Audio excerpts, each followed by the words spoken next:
Hello, hello, and welcome to the first episode of our Path Towards Remembrance through the Eternal Host. So this will be the series that I am going to be doing for the next 2 months, kind of like as an extra thing, except for my weekly shows that I'm doing every Monday at 7:30 p.m. Those shows are basically aimed at making us remember. Obviously, you can guess that through the title.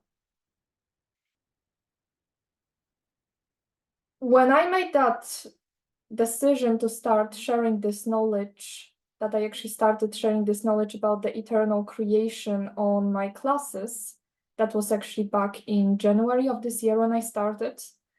I actually had no idea where it's going. And those of you who were a part of the classes, you guys know what I'm talking about, that every week this knowledge was kind of like growing, expanding, and I would say that I had no idea where it's going, what kind of goal those classes specifically have, except for establishing the connection to your eternal self.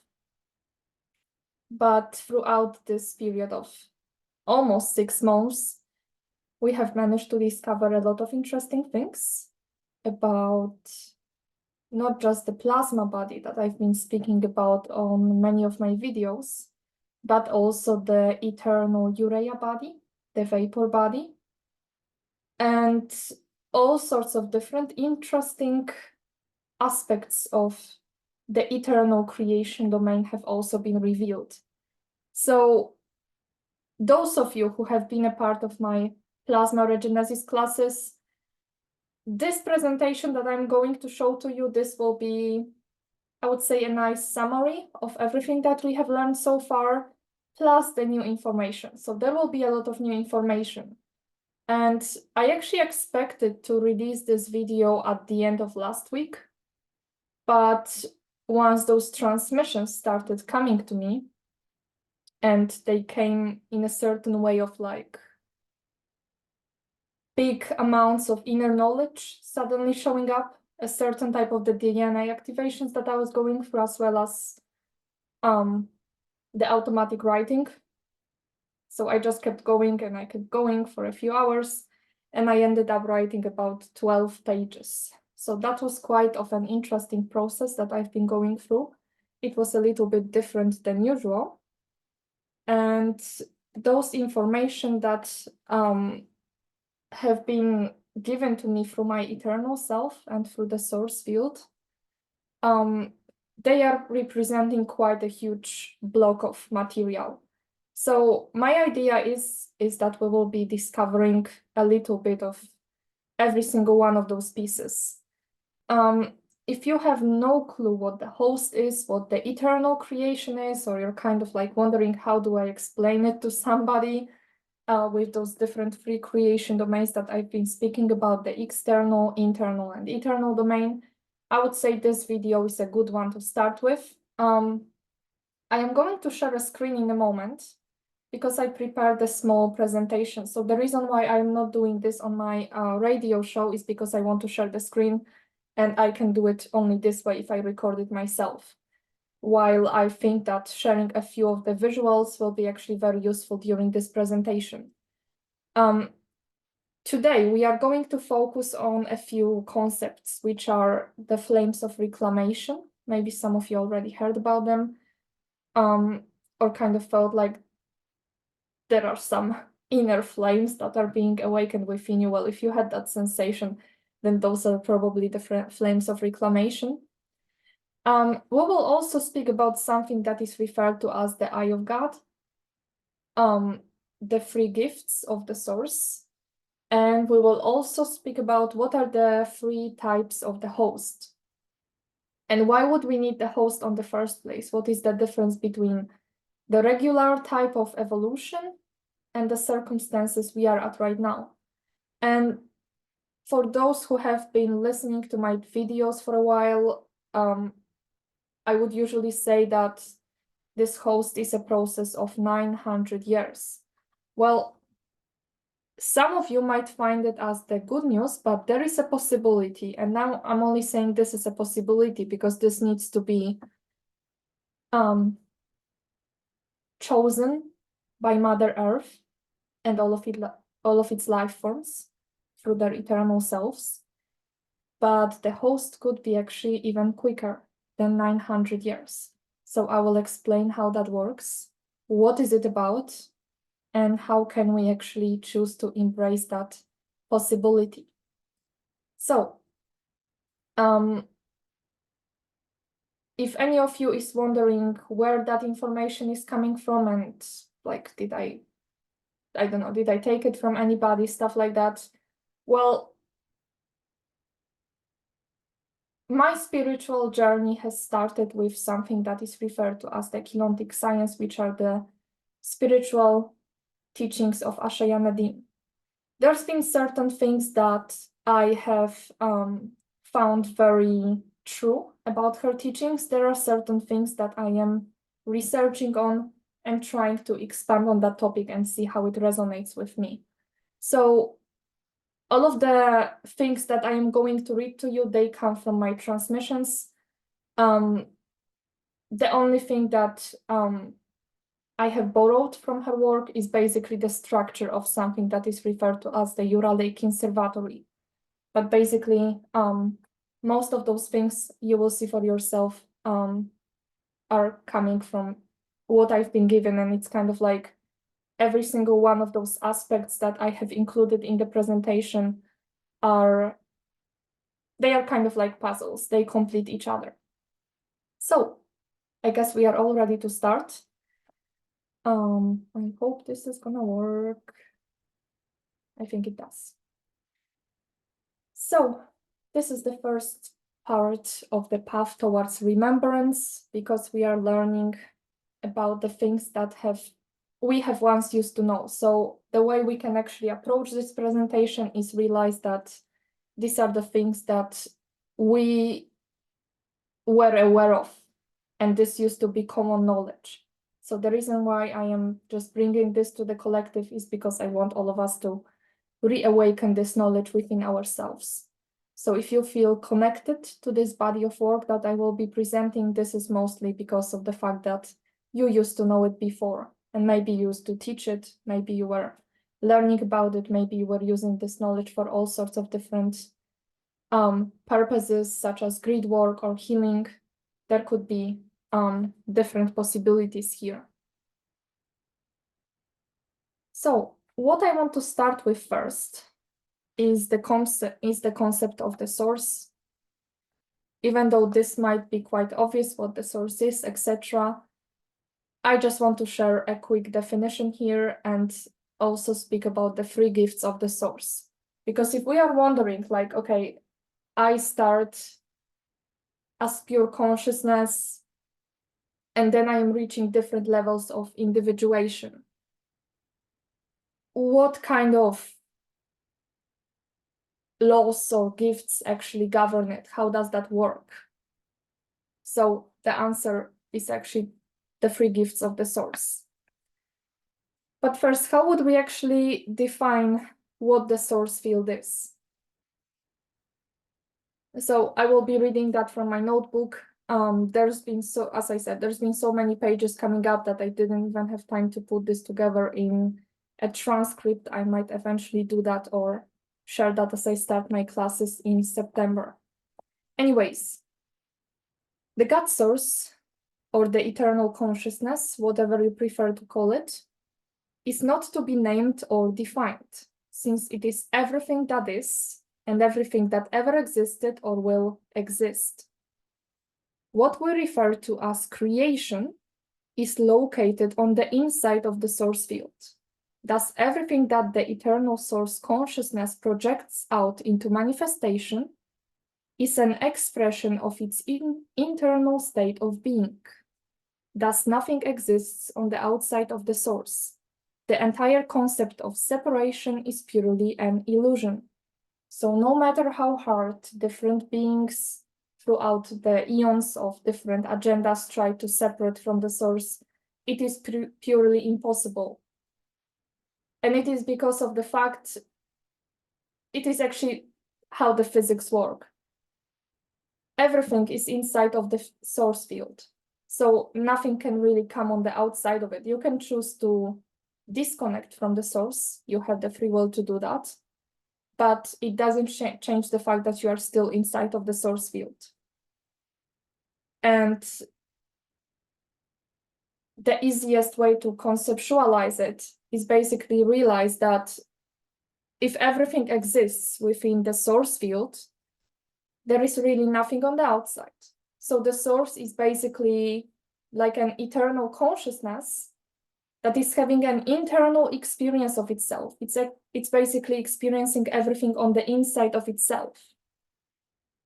And that's why if we are supposed to achieve a certain type of ascension, and there are different types of ascension that depending on to which domain you actually want to go. I will explain that later as we go through the presentation. However, in order to achieve ascension, you actually need to go inner. The ascension doesn't take place through any kind of out of the body experience. It takes place through reconnecting with your inner core. So this is the first thing to understand, to understand. Everything happens on the inside of yourself. So all of those internal processes that you're going through, as we were speaking about the energy diseases last week, when you are going through a certain energy disease, your higher eternal self is trying to suggest you a certain energy misalignment that needs to be cleared and recalibrated back to its primal encryption. So the God source in its natural eternal form is ideal. However, it chooses to constantly express itself through various forms of identity to keep learning, growing, and expanding. Every single individuated form in the fields of the external, internal, and eternal creation is an expression of one consciousness, and it is given three primordial gifts that throughout its internal journey through the fields of externalization can choose to accept or reject, and it can be done on any stage of evolution. So basically, those three gifts of the source are given to every single consciousness essence that decides to enter something that is referred to as the cosmoversal bubble. I will get to that in a moment. So an individuated essence is entering a cosmoversal bubble of creation, and it has those three gifts, and it can choose to accept them or reject them. Before I get to explaining each one of those gifts, I will give a basic definition.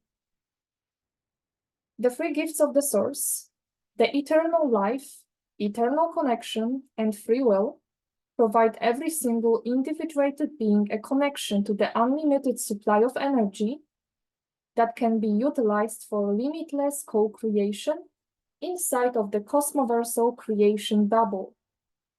The three gifts of the source correspond directly to the three flames of reclamation that carry the possibility for all the life forms in the entire cosmoverse to reclaim the free gifts in case they have been rejected before or taken away against one's free will. The free gifts of the source are brought back through accreting the frequencies of the three reclamation flames into the eternal vapor urea body structure. The flames of reclamation are the primordial vapor flames that emanate from the source window, located at the core of the vapor urea body. So, even though this might sound a little bit complicated, I will just put that very simply. The free gifts of the source are given to every single being that enters externalization, meaning it chooses to incarnate or start different cycles of experience in the eternal, internal, and external creation in one of those three creation domains. Every single being at any time has the right to reject those gifts if they don't exactly resonate or if they just choose to have like an individual experience, separating itself from the source energies. During the times of the eternal and transcendental host, which I will get to later as we go through the presentation. So if you are getting confused right now, go through the rest of the video and watch it again, because it's kind of filling in the pieces. So during those different hosts, the transcendental or the eternal host, we are receiving the transmissions of something referred to as the flames of reclamation. And there are 3 flames, and those flames of reclamation give us an opportunity to reclaim those gifts: the eternal life, the eternal connection, and the free will. So once you choose to reclaim those gifts, even if you rejected them before, you basically reconnect with the source field once again. So it's a very important aspect of the eternal host mechanics. You are accreting those reclamation flames into your eternal vapor body, which is basically directly connected to the source, and you are receiving those gifts back.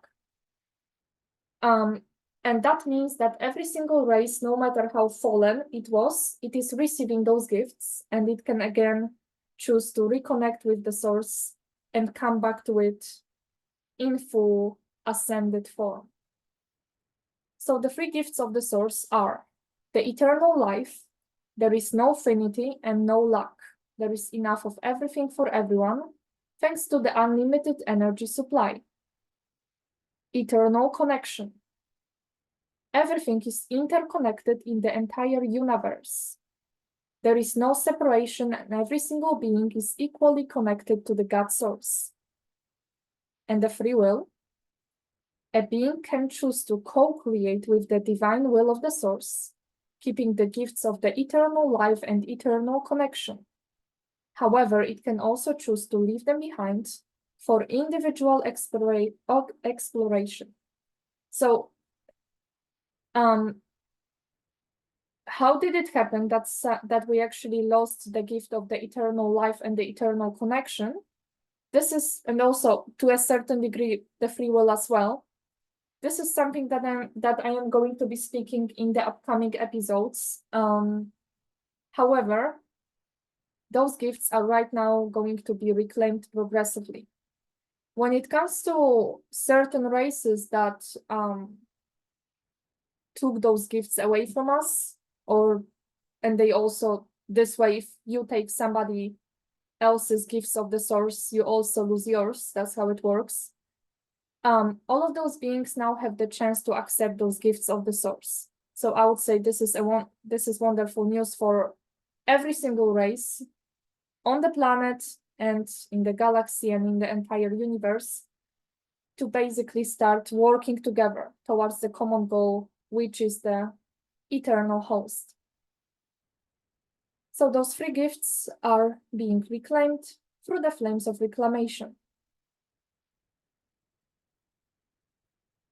So if we look at it from this way, this is the first function of the flames of reclamation. They have one more very important function that I will get to later.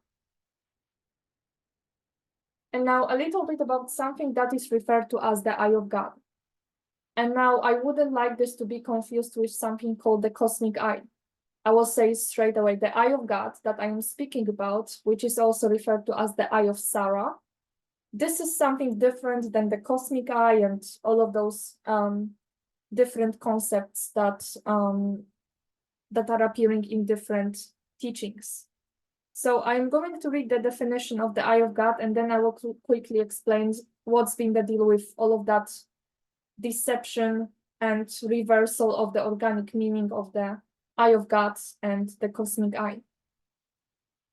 So the eye of God, or the eye of Sarah, is the forever watching universal eye that is the eternal guardian of experience. There are many central eyes or cosmic eyes that have over the eons of divide and conquer agenda been reversed or damaged, all of them directly interfacing with the one eye of God. The eye of God allows us to review our experience in a way that allows us to see multiple perspectives from various levels of creation. The final transcendental ascension to the universal source field finalizes with a review at the eye of Sarah, which shows a perspective of the source and all life forms we have co-created with on our entire experience inside of the cosmoversal creation bubble. This allows each life form to make a final decision whether we feel truly ready to become one with the source consciousness, or whether we choose to return to the creation bubble once again for more learning throughout various evolutionary cycles. The Eye of God is also available for everyone at any point of their journey to look at their dramas, problems, or experiences from a neutral perspective that may assist with choosing their best evolutionary option possible. So the Eye of God can be kind of compared to the Day of the Judgment. However, it's a little bit different. It's not like one day we will just wake up and we'll find ourselves in the Eye of God and there will be somebody making a final judgment on what is going to happen to us next. You go to the universal Eye of God, which when I'm saying the universal Eye of God, I'm talking about this biggest eye. You're going there once you fully return to the source field. So you're basically completing the integration of your external light body, internal plasma body, eternal urea body. You're unifying all of them into one source body, and that allows you to return to the source field. And you're passing through that Eye of God, and then you're basically having an opportunity to watch all of your experiences. And you're watching them not only from your perspective, not only from the perspective of the source, but all of the beings that were directly witnessing your journey. So like your family members from this planet and your stellar family from other planets and other galaxies, you're seeing the perspective of all of the consciousness aspects of the source that you have been co-creating with. So this is like an important aspect of the entire ascension mechanics, that everything kind of ends up with that Eye of God review. Some different beliefs refer to it as the judgment day. Well, it's not really a judgment day, because basically the decision is yours. You are the one who's making a judgment on yourself to a certain degree. Because after you see all of those different perspectives on your evolution, you have the choice to either go back and go through that experience again, because maybe there's something to still learn. You can choose to go to another cosmoversal creation bubble, or you can choose to fully unite with the God source consciousness. So this is a choice that each one of us is going to make. Once we complete the full ascension back to the source fields, we are going to the Eye of God or the Eye of Sarah. And there are also multiple smaller eyes on the level of the entire creation. So for example, our galaxy also used to have its own Eye of God. Our cosmos did as well. But many of those eyes have been reversed, because those eyes were basically allowing us to see the truth. You would be going to the cosmic eye or the galactic eye, whatever you want to call it. And you are able to see your experience, and that would be allowing you to make the best decision possible for the future. So sometimes there would be different, we would be going to those eyes in order to discover what kind of decision do I need to make? What should I do next? What is the most aligned with my evolutionary purpose? So there was a reason why those eyes, those cosmic eyes, got reversed. And the reason was to basically cut us off from this source of knowledge that could allow us to see more. So because basically that eye, that forever watching cosmic eye, was allowing us to see things from all sorts of different perspectives. So it was kind of making things very simple, where we knew all the possibilities, we knew all the potentialities, all of the things that we may not have noticed before. And that was allowing us to make the best decision for ourselves and for the entire creation. So that's how it works. Okay, so now we are going to see something interesting. This is the image of something that is actually referred to as the Eye of God. It's basically the, if I remember correctly, the Helix Nebula. And some people are referring to it as the cosmic eye. It's not exactly the cosmic eye, actually. So I will explain how the cosmic eye has been reversed. I will do that briefly since it's not the most important right now. But anyways, the cosmic eye is the evil eye that got opened 400 billion years ago through the Luciferian satanic collectives motivated by the Black Dragon forces. This is the source of the reversed magic frequencies that are being used on the planet. The cosmic eye intersects with the planet in the eye of the Sahara Desert, and it is connected to various locations on the planet that create reversed pentagram configurations in the grid structure. The cosmic eye mentioned by various spiritual teachings is a reversal of the organic eye of God structures available in the external creation domain. So this used to be perhaps the real cosmic eye. But if you kind of see this red halo, this is actually a reverse frequency. I would say this is a certain type of the red pulse. So the cosmic eye itself right now is not 100% clear. The good news is that the cosmic eye has been buffered. So this main source of magic is gone.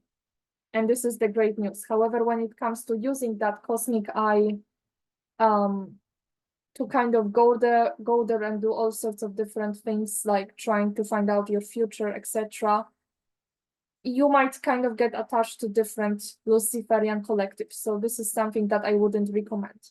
However, there is something which is very organic, and it is the eye of God. And this eye is always watching.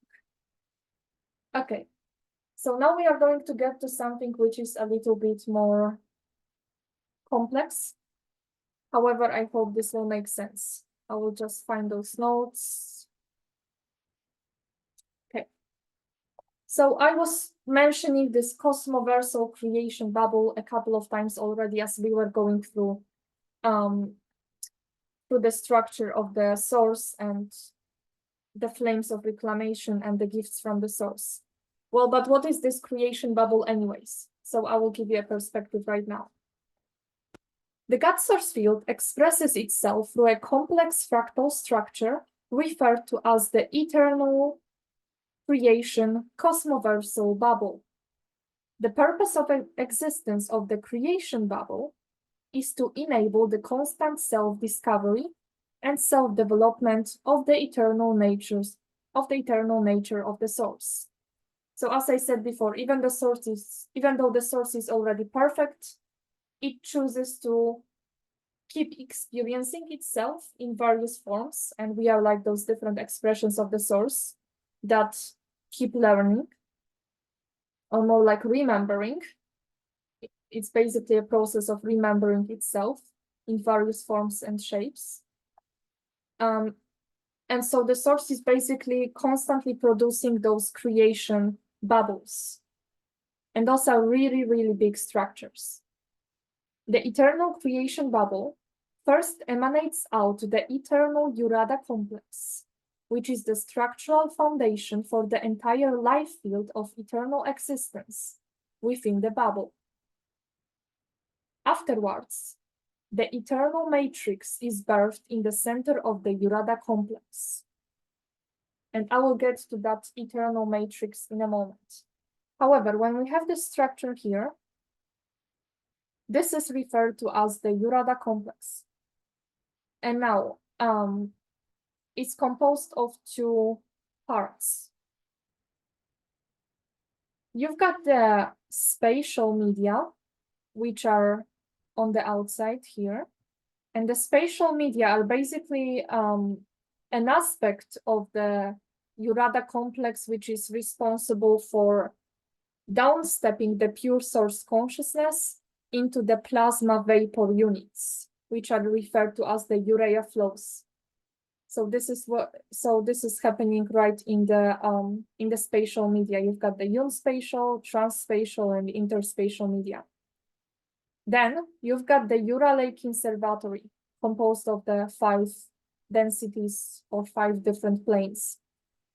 And the Ura Lake Conservatory is basically composed of 2 key parts, 2 key aspects, which are referred to as the Highland Heavens. They are right here. And then you've got the Bright Flower Gardens, which are going from here. So the Bright Flower Gardens are like a first aspect of the Ura Lake Conservatory, and then this domain that is watching over the Bright Flower Gardens are the Highland Heavens. So you can kind of imagine it this way, that if you have like the easiest way to understand this concept is through different layers. So like if you are in a garden and you're standing on the ground, this is the Bright Flower Garden. But if you chose to suddenly levitate up through the sky, there will be a certain membrane that you are going to cross. And then once you go through this membrane, you will find yourself in the Highland Heavens. So the Highland Heavens are like kind of like a heaven that is watching over the Bright Flower Gardens, which are providing the eternal frequency spectra to the rest of the creation. So that's how it works. And this is the kind of like the Urada complex, which is the eternal domain structure that is directly responsible for downstepping the source currents, the pure source consciousness into the urea flows, which are the plasma vapors. And later on, those flows are being downstepped into the free creation domains that I will speak about in a moment. And those 12 here, if you count all of those bubbles, you would manage to get all the way to the 12th and the 13th in the center. Some of you may remember from if you studied the Keylontic science teachings, that this is the structure of the Rushai. Well, those are the 12 primordial eternal suns. They are referred to as the Uraeon suns. So those suns are basically providing the life force. They are basically transporting the life forms from the spatial media to the Ura Lake Conservatory eternal domain. I hope that makes sense. So if you're wondering, like, how do I call all of those structures? What are the right names? You've got the cosmoverse and something which is referred to as the universe. So notice one thing, that this is not universe, this is the universe. So there is a difference between the universe that we are at, which is the time matrix, and the universe, the una. The una is a very special word, by the way. And it's also related to the councils that have encouraged me to do this presentation, and they are referred to as the Una councils because they are located in the universe. Anyways, we've got the cosmoverse, which refers to the structural cosmoversal bubble of creation that exists within the universal one source field. So this is a cosmoverse, or the Urada complex, whatever you prefer to call it, or the creation bubble. You can see the borders of this bubble here. But we also have something called the universe, which is the one eternal source field. So the source can be also referred to as the universe. So there are multiple cosmoverses, which means multiple creation bubbles, but there is only one universe. And everything exists within the source field, meaning that everything exists within that universe, which is basically infinite. It has no boundaries. And this is just a bigger perspective on kind of like I zoomed into the center to show you that when we speak about the free creation domains, they are located right in the center. So if you kind of look at the scale, those structures of the Urada complex are very, very, very big. They are massive. And then we have those tiny free bubbles here that I will show in a bigger perspective in a moment. And they are referred to as the free domains of creation. And those free domains of creation are the ones that we reside in. So we kind of reside right in the center, and then we've got those structures which are providing us the life force for all sorts of co-creation. So now the three domains of creation. I will first explain what they are, how does that work. Let me just get to it. Okay. So we were saying that we've got the eternal creation bubble that first emanates out the eternal Urada complex that I showed you previously, which is the structural foundation for the entire life field of the eternal existence within the bubble. Afterwards, the eternal matrix is birthed in the center of the Urada complex. So we've got this bubble, and you might see it here. It's basically this bubble right here, which is the eternal matrix. So there is a difference between the Ura Lake Conservatory, which is the eternal domain, but then you have something called the eternal matrix. So that is like, there is like a small difference here, where it's kind of like this eternal energy is being a little bit polarized, and then it's birthing out the other two expressions.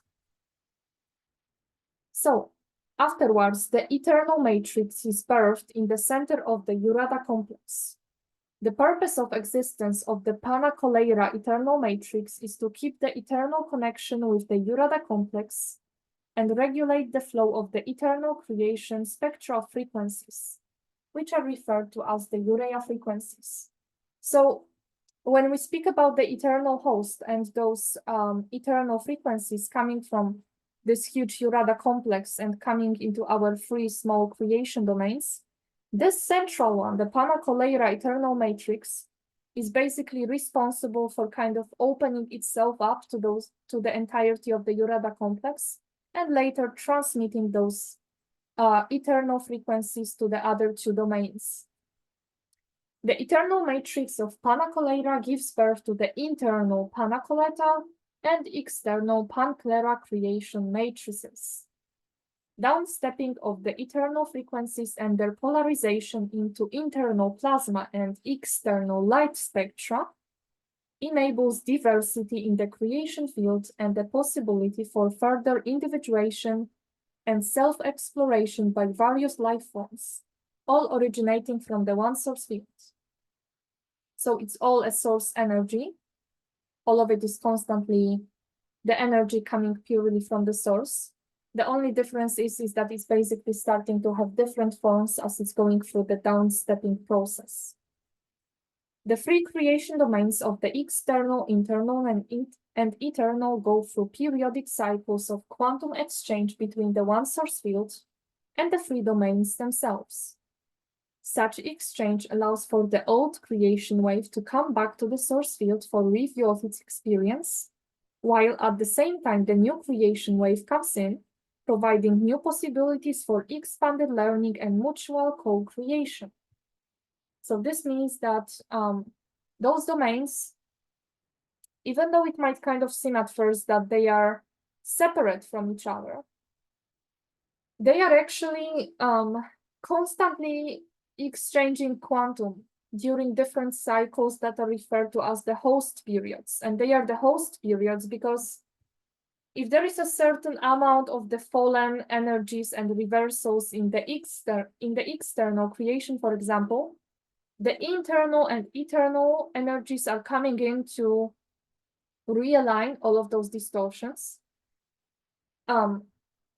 bring them back to their primordial encryption, send them back to the source for review, while a new energy wave is coming back, is coming into the external creation matrix, the Pan-Klera, and it's kind of like as if the life is still continuing within the external creation matrix.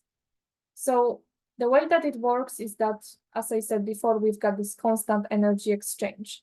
So it's basically like a beautiful cosmic dance of different frequency waves. And this is also related to something that is referred to as the particle phasing, where this particle antimatter unit is basically birthing out the particle matter and the particle antimatter unit. So this can be also seen on different levels of creation, that it's kind of like as above, so below. There is this huge structure that looks like a triptych, but you can also see it on the microcosmic levels of creation, since the particle units are the smallest units of consciousness on the level of the external creation. And now the three hosts, we've got different types of the host, and there's three of them, just like the three flames of reclamation. So if we look at it this way, each one of the reclamation flames is bringing a certain level of the host frequencies. So I'm going to go through each one of those hosts, each one of those types, and I will explain what they mean and how do they relate to each other. The three creation domains are never separate. They constantly go through cycles of unification and energy exchange. It is an aspect of their eternal dance of cosmic co-creation. At each level of the energy blending, a certain transformation takes place, giving all life forms a chance to either downstep or upstep into a certain domain of creation. So when we speak about a certain domain of creation, we are talking about either the external, internal, or eternal structure. And the host becomes important when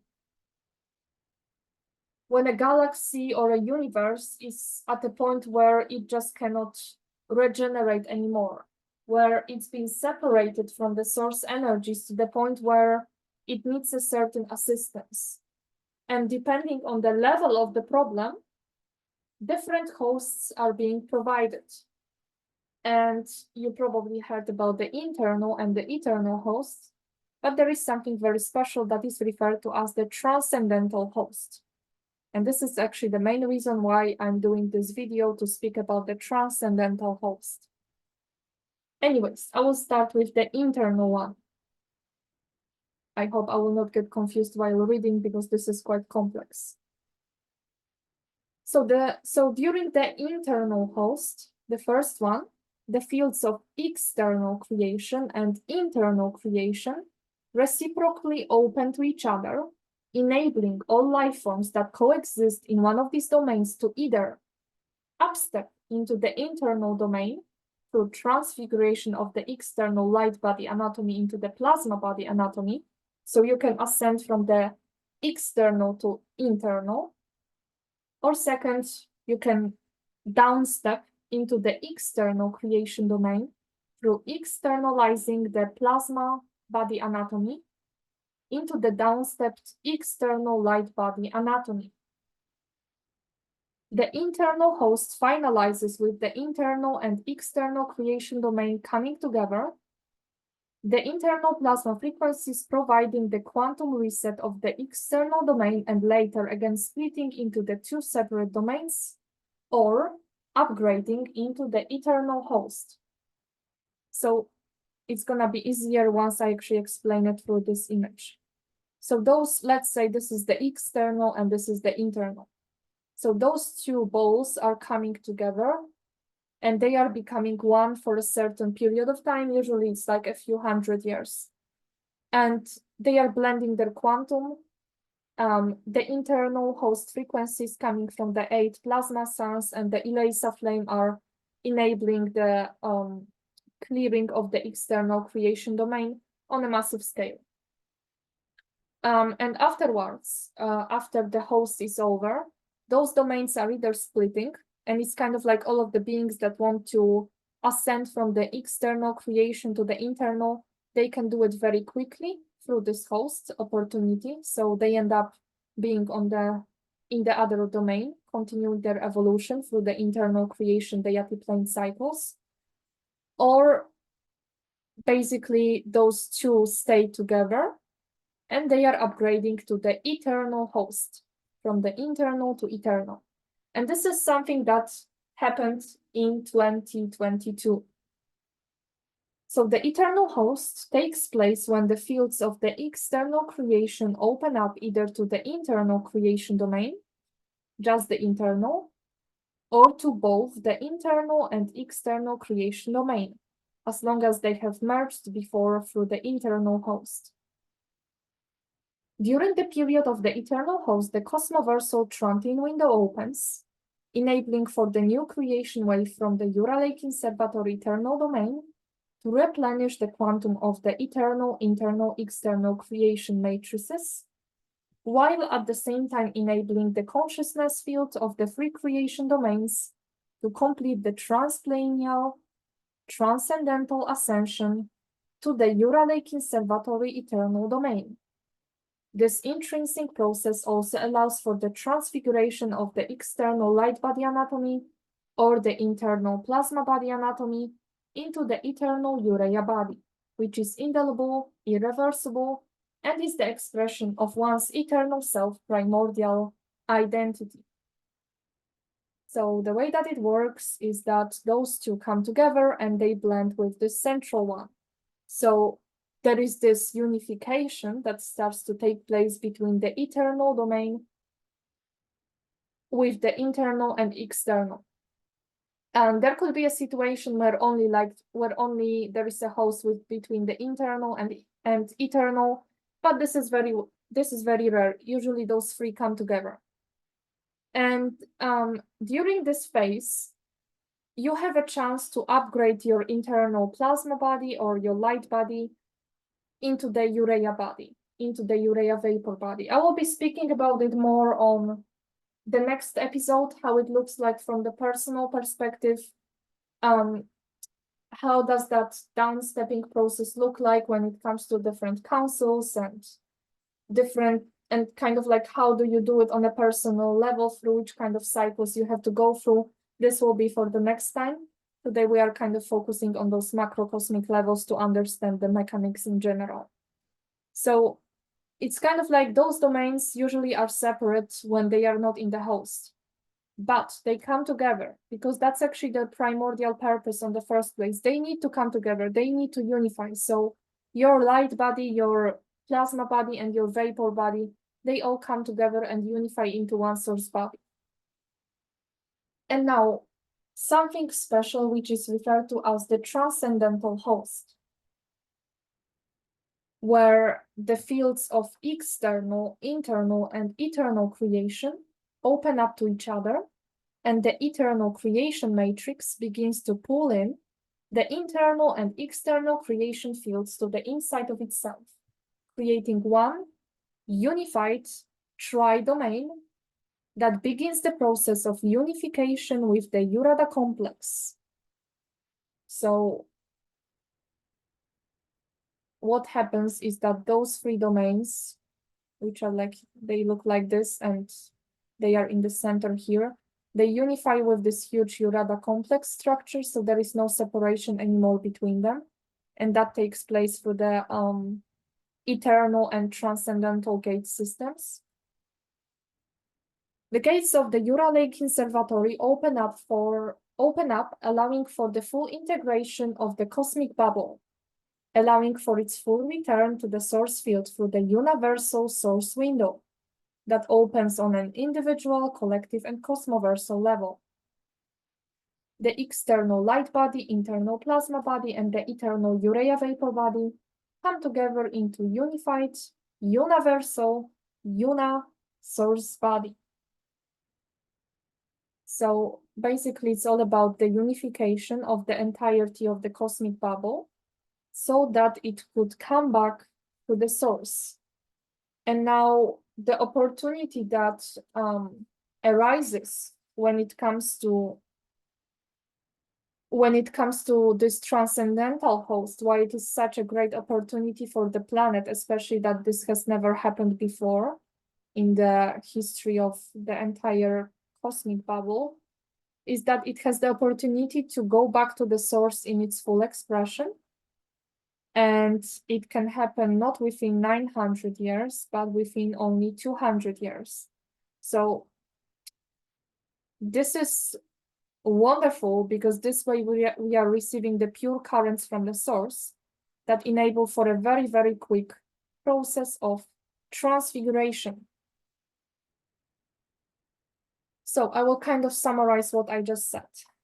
The free hosts enable for all the quantum that was projected out from the source, one eternal ever-existing universe, to return in an accelerated rate back to the one source field for review of the experiences, expansion, and towards deeper understanding and upgrading the universal cosmic primordial laws. Because what happens is that the cosmic laws are upgraded each time a certain cosmoversal bubble comes back home. So those laws are primordial, but they can also be changed, upgraded, edited according to the experiences that have been brought through the return of the cosmoversal bubble back into the universal source field. So I would say that our cosmoversal bubble carries a lot of learning and a lot of deep realizations. Thanks to this dynamic, the three separate domains have the possibility to reunite again. Once the three creation domains come together, the universal source frequencies become available to the entire cosmoversal creation bubble.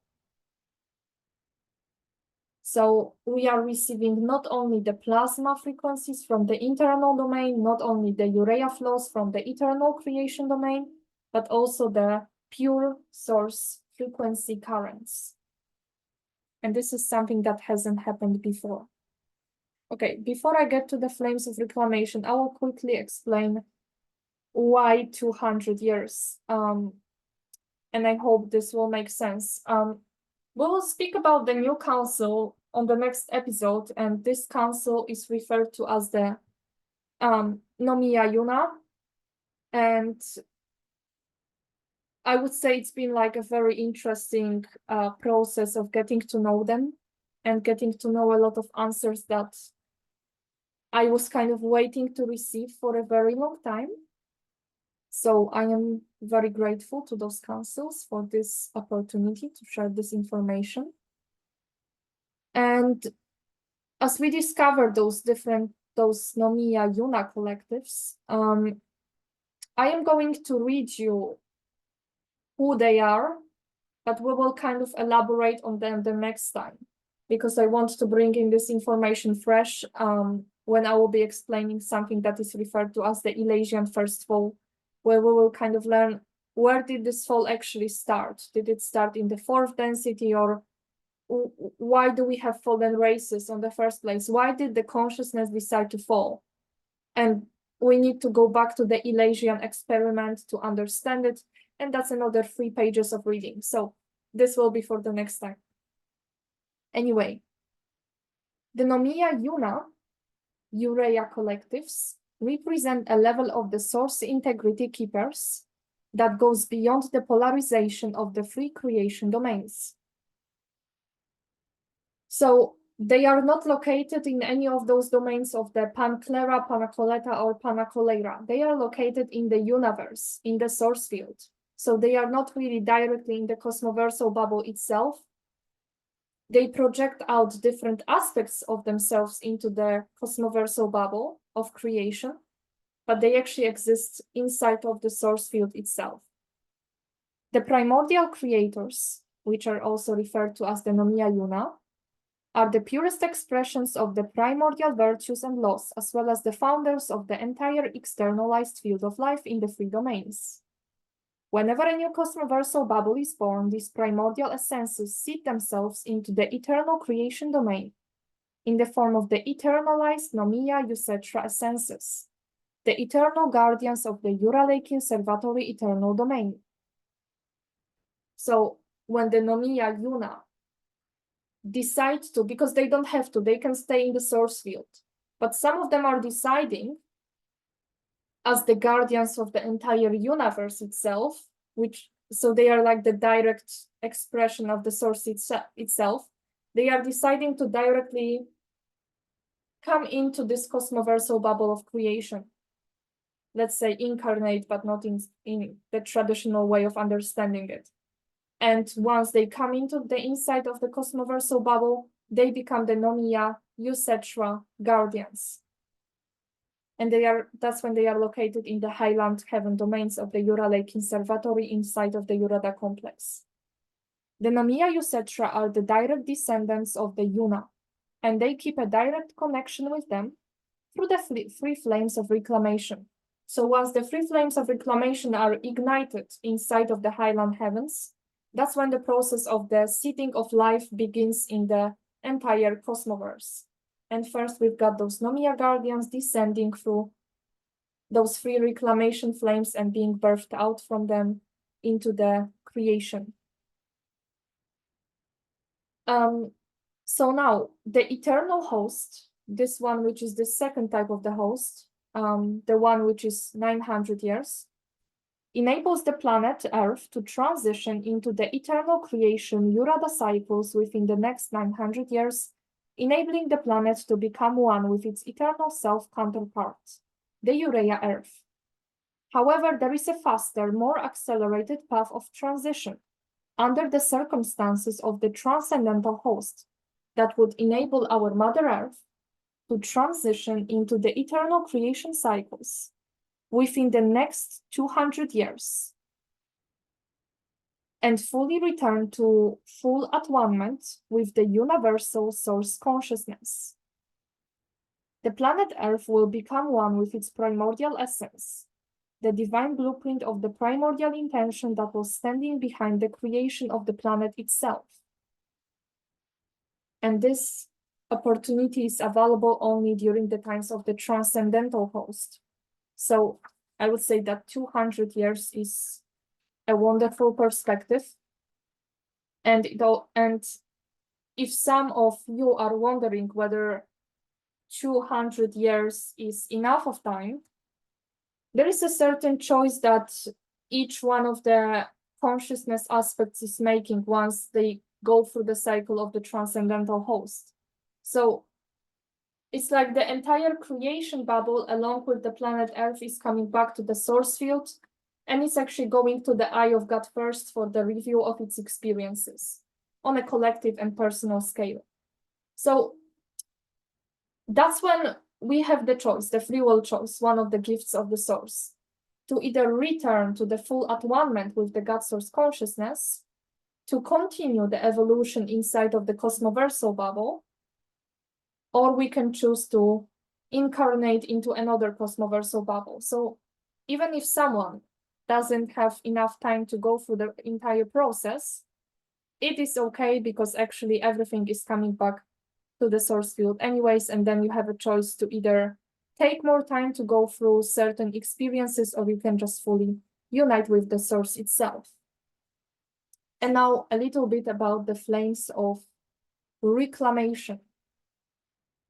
The flames of reclamation are the eternal transcendental, and when I'm referring to the transcendental, this is basically almost the same as the universal. So when I'm talking about the flames of reclamation are between the eternal and the source frequencies. So they are the eternal transcendental vapor flames that carry the primordial encryption of the free gifts of the source, the eternal life, eternal connection, and the free will, as well as the primordial blueprint for the free founder races that have been seeded through the three main Nomia guardian families. The eternal flames of reclamation restore the organic coding of the founder races that has been lost 300 billion years ago in this time matrix, due to the major distortions in the Gaian matrix. And this will be something that we'll speak about in the upcoming episodes, what happened on Gaia, that we lost so many memories. And what is very interesting is that those flames of reclamation, if you remember that we've got the three core founder races from the blue flame, we've got the Elohim from the blue flame, Seraphim of the golden flame, and the Braharama from the violet flame. So you come from each one of those flames, or you carry like a combination of different flames at the same time. So those flames have been distorted through the reversed plasma frequencies. And now, in order for you to fully be able to get out of this time matrix, you need to pick up the primordial imprint or the primordial encryption of that flame that you come from, or sometimes from more than one flame. And now it's kind of impossible because those flames got reversed. So the flames of reclamation give you the hosted flame that allows you to pick up the primordial blueprint of the thunder rays that you originate from. I hope that makes sense. The flames anchor in the center of the Earth's nomisid, growing around the Earth's eternal core crystal. Energetic interaction between these three eternal flames generates the fourth flame, known as the flame of unity. So you've got the three flames of reclamation, and once they come together into the center, you've got the flame of unity, which is the fourth flame. The flames of reclamation anchor in the 8 areas on the planet to broadcast the three gifts of the source, along with the blueprint of the primordial thunder races. And this is broadcasted to all of the life forms, providing the new upgraded eternal host offer and possibly the transcendental host offer to every single life form on the planet. So the planet has received the option of the transcendental host, which is the highest upgrade, and we might eventually see for ourselves whether that comes to place or not. It is still in a process of certain transition, and that's why I felt guided to share this information, because the collective should also be aware of such possibility. And those flames of reclamation are kind of looking like the vapor flames. So if you kind of have that image here of those rainbow flames, that's kind of how they look like. It's just they are much more translucent and more like different shades of pastel. And now a little bit about the structure of the planet. Those of you who were doing the plasma regenesis classes, this is something that we spoke about back then. Earth as a noble planet has an eternal core crystal. Through the eternal crystal river host frequency transmissions, the eternal crystal awakens and triggers the same process in all life forms residing on the planet on all timelines. So activation of this eternal core crystal, which you can say is like Earth's personal intimate connection with the source itself, has been triggered on this timeline, but it's kind of like it's as if it sent like a burst of frequency through all of the timelines. So it's right now it's activated on all timelines possible, so you can communicate with different aspects of your identity and also work on the host from different timelines. When the eternal core crystal reaches a critical mass of its activation, reconnecting the planetary body with its eternal self-imprint, the eternal crystal, which is referred to as the Utara, starts to radiate a powerful radial field on the outside of itself. This rainbow bubble radial field is referred to as the nomisid. So you've got the core crystal first, actually before the nomisid ever activated. You had the core crystal. And then this core crystal starts to generate quantum, integrate with the planetary grids, and it starts to radiate a field around itself, which looks like a rainbow bubble. And this is the nomisid. So it kind of gives us a different perspective on what the nomisid is at the first place. The nomisid has its core, and this is the eternal core crystal referred to as the Utara crystal. Once the nomisid is activated, the eternal Utara crystal is ready for receiving the gift of the flames of reclamation. Through the Nomia wave transmissions and the call of the host transmissions, if you want to know what the call of the host is, feel free to check out one of my videos about it. I created it like 2 months ago. The eternal crystal opens the source window at its center and starts to bring in the three eternal flames of reclamation directly into the core of itself. So basically those 3 flames of reclamation are being emanated from the source window. So like you've got the nomisid, which is generated by the core crystal in the middle. And then you've got this tiny crystal window kind of in the aqua color. And this is the source window. And then from the source window, which is holding the connection to the source field itself, the universe, you've got those three flames starting to emanate out. And then those three flames of reclamation anchor, kind of like the core crystal is surrounded by those three flames of reclamation, and they all start to come into the center to form one flame of unity. So the three crystals form a triangulation, starting to blend their quantum and merging it fully right at the core of the core crystal at the heart of the source window. Unification of the three flames of reclamation enables the expansion of the source window potential, enabling the planetary transmissions of the touch of the source that assist all the life forms with remembering the source's primal desire. So it's also helping us reclaim those three gifts of the source and find out what is the divine will of the source for the entire creation bubble. Each one of the angelic humans is directly connected to the Nomia guardians and is directly assigned to one of the core three reclamation flames. So you belong to one of those flames, or you belong to all of them, which means you hold the encryption for the flame of unity.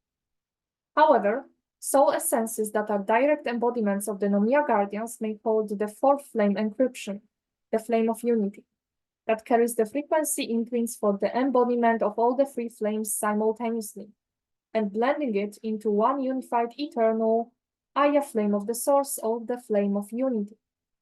So each one of us may have different coding, and that's why the coding of our eternal body depends on what kind of flame you are actually anchoring.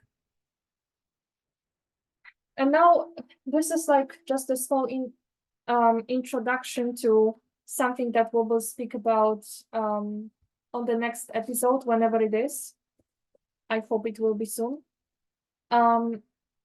About how the records have been distorted and how certain aspects of our history have been erased, and basically it was almost impossible to get all of those pieces back unless we all actually started integrating the eternal host. So what the eternal host did is basically it reconnected us with Andromeda galaxy, allowing us to start retrieving those lost aspects of the memory. So throughout the eons of the plasma war agendas, our Milky Way galaxy has lost over 60% of its organic memory matrix. For Earth, it's about 35%. A part of the larger mission that we have is restoring the connection with Milky Way's memory matrix and its organic ether cores. This occurs through the link to Andromeda galaxy, which holds the organic replica of Milky Way's memory matrix before its fall. Through the progressive blending of the eternal and internal plasma templates and the Blue Lotus Tether line connection on collective and personal level, the original memory matrix of the Milky Way galaxy is restored, which allows the consciousness of the galaxy for reclamation of its authentic identity and passing on that gift forward to all forms of life living within it. So, thanks to the fact that we have the blending between Andromeda and Milky Way that used to be one galaxy, this is possible. We are getting back the original records. So this is pretty much everything for this episode. I hope you enjoyed it. I hope it wasn't too mind-blowing. I tried to make it as simple as possible, but I don't know if I succeeded. I hope I did. If I didn't, I don't know. You can watch it again, or you can also we can also do it this way, that if some of you have like a lot of questions coming up after this video, feel free to ask them in the questions, either under the Facebook post or on the YouTube video, and I will basically answer them in the next episode. And maybe this will also help me kind of see what kind of aspects of what I've been already speaking about, which ones need to be expanded on. On the next episode, we will speak about the concept of the primordial energies and essences. We will speak about something about the eternal angels of the higher heavens, like who are they, what are they doing? And we'll also mention the lost memories of the Elysian first fall and other historical events. So in order to get back on the path of remembrance, we obviously have to start remembering who we are. So I hope you enjoyed this video. I hope you learned something new. And this is kind of like a new way of presenting things, I guess. But I would say that the images and the presentation can be quite helpful. So I am looking forward to recording the next episode soon, maybe by the end of this week. And I will be also back with my Monday show starting from next week as well. So I wish you a wonderful start of your week, and I will see you soon. Take care and bye-bye.